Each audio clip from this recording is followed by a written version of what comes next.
Hi, I'm Tim. In this lesson, we'll add the left hand to our playing and learn the notes of the bass staff. We'll also see how the treble and bass staves work together and learn a new chord for the right hand. And at the end, we'll play another song.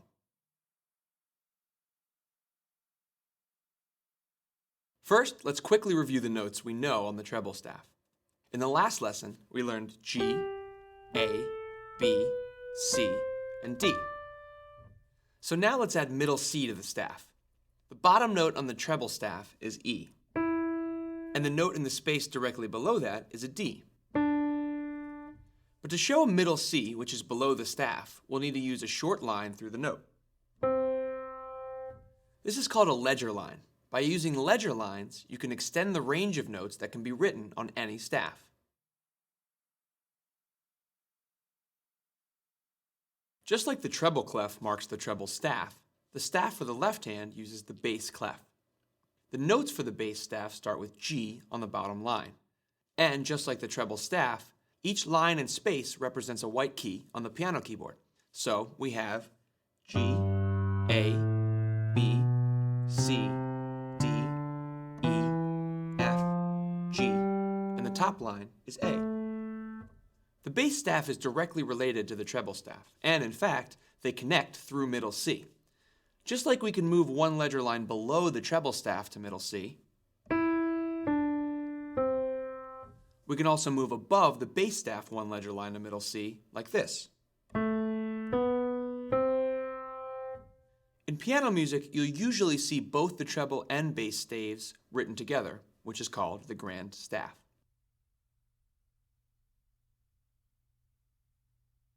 Just like the right hand, the left hand fingers are numbered from 1 to 5, starting with the thumb as 1. So if you put the thumb of your left hand on middle C and play down with the 5 notes that are under your fingers, you have C, B, A, G, and F.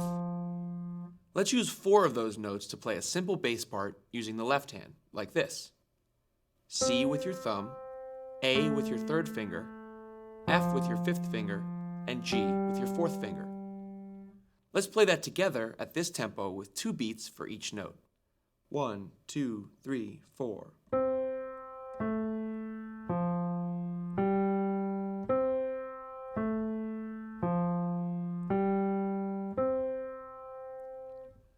We'll use this left hand part to play a song at the end of the lesson while we play chords with the right hand. We've already learned a few chords in the first lesson. Let's review those with your thumb on the root and your 3rd and 5th fingers building the rest of the chord. First is C, which is C, E, and G. Now F, which is F, A, and C.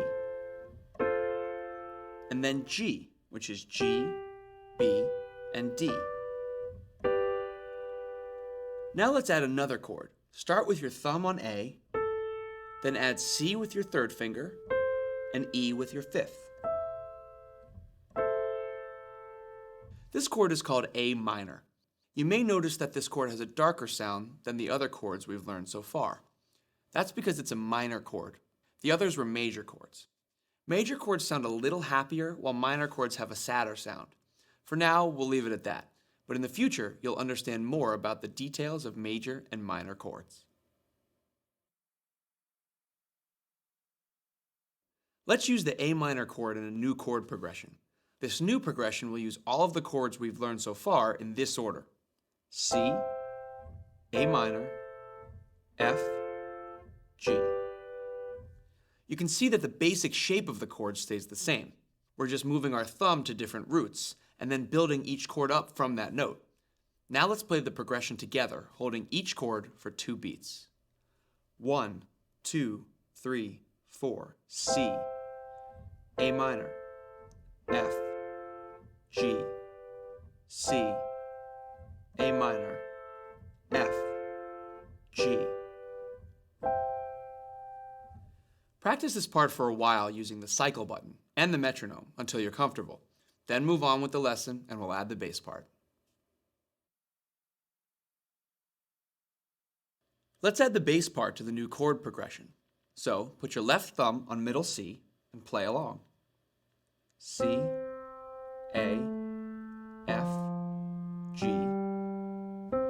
make sure you're using the right fingering. 1, 3, 5, 4. One more time.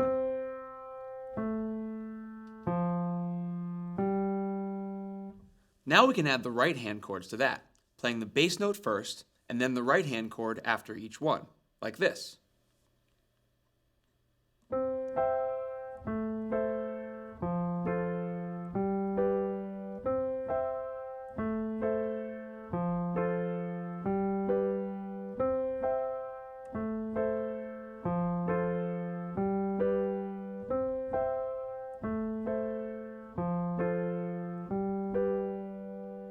Play this at a slow speed so that you can focus on the right notes and correct timing.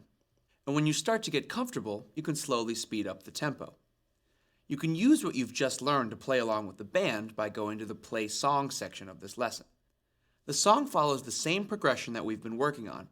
I play the part in a lower range of the piano keyboard because I think it sounds better. As long as you start with your thumbs on C, you can experiment with this song in any range of the piano. Use the tempo slider to slow the music down if it's too fast, and try some different rhythms to see what you like best. Keep practicing and have fun while you play. When you feel like you're ready, you can move on to lesson 4.